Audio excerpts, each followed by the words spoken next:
Kumusta po kayong lahat? Celebrity Chika Time po muna tayo at may inihanda po akong chika para sa inyo. Tara po't magchika na po tayo. Asia's multimedia star na si Alden Richards, super trending at pinagpiestahan sa social media. Yes, mga celebrity Chika Time.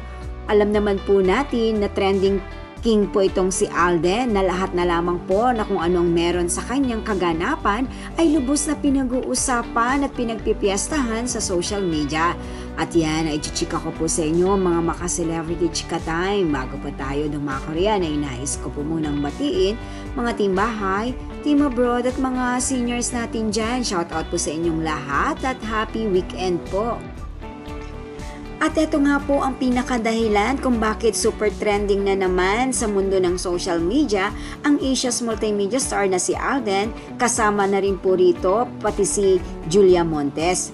Yes po, naganap po kanina ang scene drop ng kanilang upcoming movie na 5 Breakups and a Romance na lubos pong pinag-uusapan ngayon sa social media nang masilip nga po ang kanilang scene drop.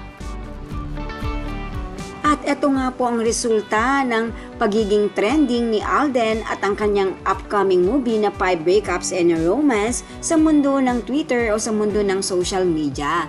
Ang kanila pong pa-hashtag Alden Richards ay nakakuha ng 7,920 tweets kung kaya naman po trending siya bilang celebrities trending. At maging pati rin po ang kanilang hashtag 5 Breakups and a Romance na nakakuha naman po ng 5,940 post.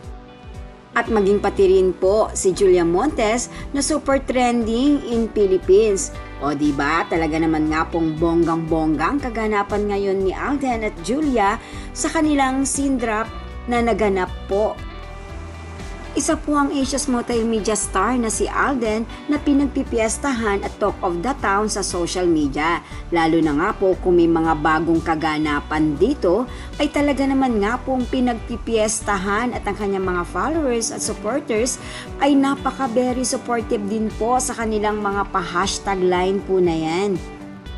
Kaya naman po no wonder na si Alden ay isa sa trending king pagdating po sa social media. Yan po ang aking Chika Updates for today. Salamat po sa inyong panunood. Huwag po kalimutang mag-subscribe. Pwede po mag-comment sa ibaba. Basta't wag lamang po harsh o nakakasakit sa isa't isa. Salamat po muli. Spread love, not hate.